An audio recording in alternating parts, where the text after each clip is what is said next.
Yo empecé desde muy chico, que curiosamente cuando era muy pequeño decía que iba a hacer casas, ¿no? Obviamente tenía como 5 años según mis padres, lo cual decidí ya cuando estaba en preparatoria mejor irme al lado de ingeniería, porque aparte dibujaba muy mal, ¿no? Entonces, y la parte de los colores tampoco se me da mucho, entonces dije, no, aquí no voy a tener futuro. Cuando yo estaba en el 5º semestre de la carrera, un profesor me invitó a formar parte de su despacho, que éramos él y yo nada más, que fue una gran experiencia, y empecé a diseñar en el 5º semestre de la carrera. Siempre quise aprender los conceptos, que es el objetivo de las universidades, dar los conceptos, no dar reglas, no dar códigos o lo que sea, porque al final del día eso no es entender la ingeniería, ¿no? La ingeniería hay que entenderla para poder aplicarla correctamente. Empecé a dar clases en el 7º semestre de la carrera, que fue estructuras isostáticas y análisis estructural. Puedo jactarme que he diseñado o he participado en diseños prácticamente de todo. Infraestructura, túneles, parte del drenaje profundo, puentes, muelles de gran calado. Nosotros, aparte, nunca hemos descuidado la enseñanza, ¿no? Que eso también ha sido fundamental. Trabajé con el doctor Emilio Rosenbluth, que pues, fue el padre de la ingeniería en México. Me he involucrado en el ACI, en el Instituto Americano del Concreto, pues desde hace 30 y tantos años que voy a las convenciones cada 6 meses, participo en diferentes comités, incluyendo desde 1995 en el comité principal del ACI, que es el ACI 318, que es el reglamento de construcciones en concreto en Estados Unidos. Lo aplicamos grandemente en nuestro país, es una gran influencia, aunque en la Ciudad de México tenemos nuestras normas técnicas complementarias de concreto, pues están básicamente basadas en lo del ACI, ¿no? Mi visión de las ciudades ha sido desde ya muchos años la construcción vertical. Nosotros no podemos ya hoy en día concebir una ciudad si no nos vamos para arriba. Ya no hay espacio, aparte que tenemos que densificar las zonas para que tengamos mayor respeto a la naturaleza, que pues, nos la estamos comiendo, ya vemos los cambios climáticos y todas las consecuencias de no hacerlo. Y curiosamente, pues me han invitado mucho a participar en edificios altos. Si nosotros densificamos y sobre todo nos vamos para arriba, estamos resolviendo varios problemas. La gente se asusta de estos edificios altos, yo siempre les digo, son más seguros, pero también si vemos a nivel infraestructura, nosotros tenemos menos kilómetros. Si hacemos vamos a decir, una ciudad horizontal, como ha sido hasta ahorita, tenemos pues, kilómetros de tubería con posibles fugas, y entonces todo ese tipo de cuestiones hace ineficiente cada día más una ciudad horizontal. Pues no hay de otra, tenemos que irnos verticalmente, pero resolver esos retos. Alguien decía, bueno, ¿y qué pasa con un edificio? ¿Va a haber más tráfico? Pues no, al contrario, hay menos porque no tenemos por qué movernos. Y por eso también la tendencia ahora de estos edificios altos es hacerlos de usos mixtos, para que si yo puedo en el mismo edificio trabajar y vivir, pues sería lo ideal, no tengo que desplazarme, me voy a desplazar cuando vaya de una ciudad a otra, pero por lo demás no. Que antes había, es curioso, antes había el mito que los edificios altos pues podían ser inseguros en un sismo. Ya se ve que no, que al contrario, las fuerzas sísmicas son mucho menores en edificios tan altos.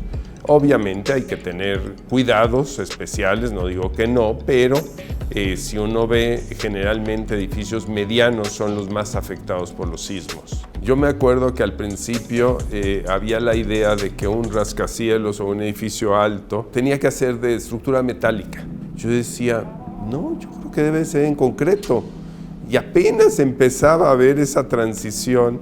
¿Por qué? Porque veíamos los edificios como la Torre Sears, como las Torres Gemelas, como un montonal de edificios de en Nueva York y en Chicago, que era básicamente donde empezó toda la parte de rascacielos.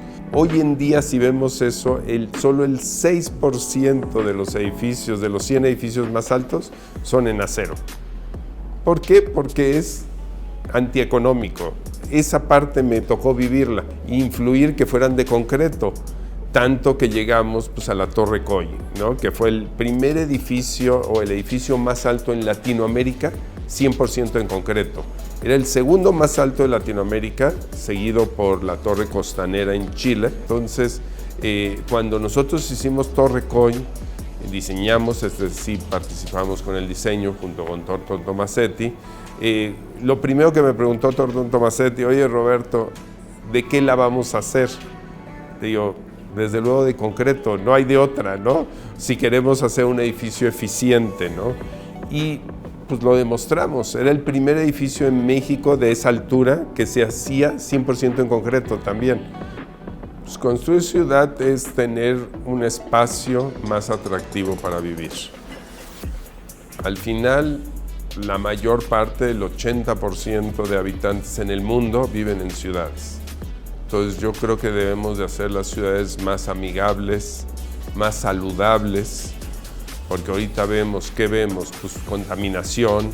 Entonces ver qué podemos hacer para prevenir esa contaminación, de dónde vienen esos agentes para poder eliminar pues, esas fuentes de contaminación y poder vivir mejor, ¿no? La definición de sostenible, curiosamente, está muy delegada. Hoy en día es el material, que el material lo traigamos de cierta distancia para precisamente no contaminar, no usar contaminantes para traer los materiales. Es que si nosotros hiciéramos una estructura eficiente o más eficiente, debería de tener más puntos, más que el material mismo, porque yo lo que digo, a ver, si un material aporta al CO2, ¿no? de la atmósfera, que es lo que tratamos de reducir, la huella de carbono. Entonces, si yo puedo hacer más eficiente mi estructura bajo diseños más eficientes, utilizo menos material, automáticamente estoy siendo más sustentable. Por eso hay que ver el todo. Y el todo, definitivamente, el concreto es el mejor material para usar en la construcción. Entonces, no tengo duda que el material del futuro va a seguir siendo el concreto. Toda la tecnología que en algunas aplicaciones la usamos como fibras de carbono, ¿no? Los metales con memoria, que no es que tengan memoria, es que la deformación llega a cero después de quitarle la carga. No los podemos usar porque no hay suficiente material en la tierra para poderlos utilizar.